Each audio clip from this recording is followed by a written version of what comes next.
Good evening, ladies and gentlemen, and welcome to another episode of the Holophile podcast, where every legend leaves a scar. My name is Jose Dieguez, and I'm the host of the podcast. Now, before we get started with the chapter number 2 of the Christmas event, I want to thank T-Buff, Tampa Bay Underground Film Festival, to give me the opportunity to be there and to interview some people like the actress, producer, and director Debbie Paulson, and the owner of the Indie Horror Junkie, Rick Danforth. And also, I want to congratulate everybody who received their nomination and awards in the film festival. And also, I want to congratulate a special friend of mine, Anthony Caban, who presented his new movie called Ornament. And also, that movie received an award. So congratulate to you, Anthony. And let's get started with the chapter number 2. It's called The Ornament That Whispered Your Name. There are Christmas ornaments meant to sparkle, some meant to dazzle, and then there are those that should have never been hung at all. Tonight, we open a file about a holiday decoration that didn't shimmer with joy, but fed on the living. Welcome to file number 2, The Ornament That Whispers Your Name. Most people hang ornaments to honor tradition, but for 17-year-old Luna Castillo, the tradition in her family was simple. Never touch the red one. It hung every year in the same spot, low on the Christmas tree. Never moved, never cleaned, never acknowledged. A smooth glass sphere, the color of dried blood, no glitter, no shine, no reflection. It looked old, older than her parents, older than her grandparents, something inherited but never celebrated.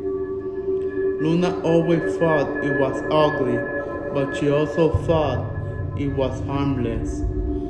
Until the night she heard it whisper. It was close to 1 a.m. The house slept except for her.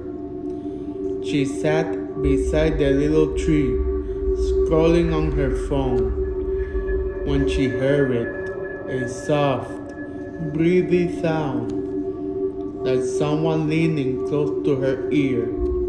At first, she thought it was branches shifting. Then, the whisper came again, this time clearer, this time unmistakable. It said, "Luna." She froze. Her name didn't sound human coming out of that tree.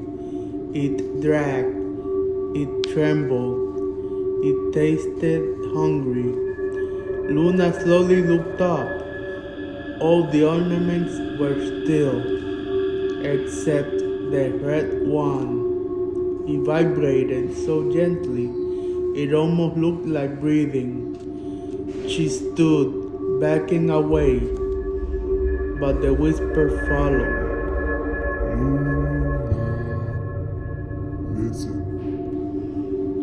She ran upstairs and didn't come back down until morning. She wanted to tell someone, her mother, her father, but something deep in her stomach warned her. Speaking about it will make it stronger. The next night it whispered again, and this time louder.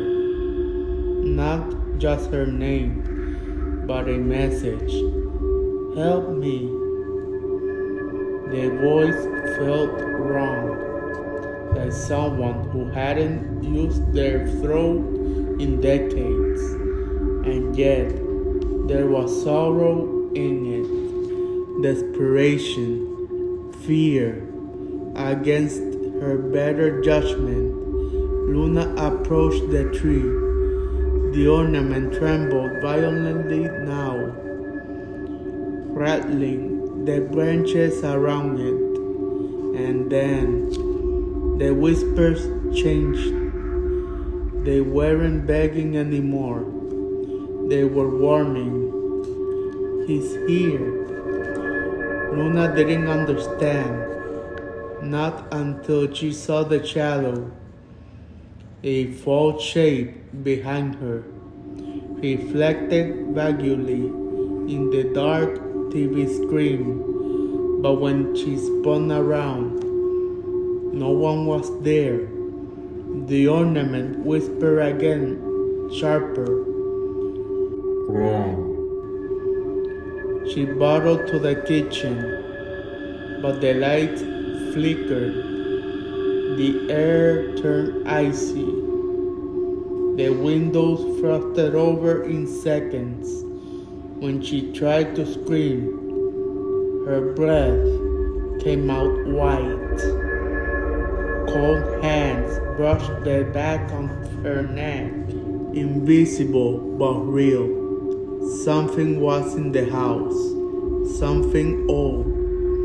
Something that hid in the dark corners of Christmas past. Waiting for the one night the veil felt weakest. The ornament whispered again, shaking violently. Don't let him take you.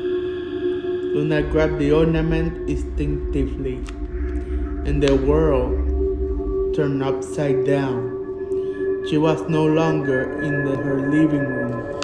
No tree, no lights, no warmth. Only a frozen forest, silent and dead. The moon hung too close. The stars looked wrong, and behind her, footsteps, slow, heavy, approaching. The whisper came again, but not from the ornament, from the trees, from everywhere. Thousands of voices all gasping her name. Luna! Join us! She dropped the ornament. It cracked, and she was back in her living room, choking on cold air. Her parents found her curled on her floor, shaking uncontrollably. They thought she fainted. She didn't explain.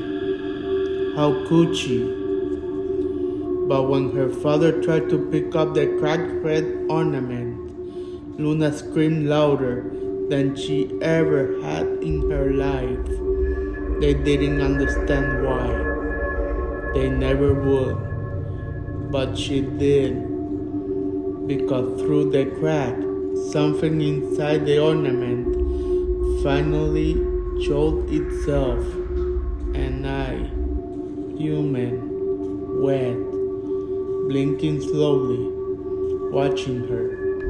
The ornament whispered one last time, even though no one was touching it. See you next Christmas. And the eye closed. Some families pass down ornaments, others pass down curses, and sometimes you never truly know which one you're hanging. Thank you for listening to the file number 2, The Ornament That Whispers Your Name. If your Christmas tree begins to whisper tonight, don't answer. It already knows your name. Until next file, stay in the shadows. And there you have it, ladies and gentlemen, the chapter number 2, the ornament that knows your name. And until next time. And if you don't want to miss another chapter, all you have to do is follow me to Facebook and on YouTube, the Holophile Podcast. And remember, it's where the legends always leaves a scar. Until next time.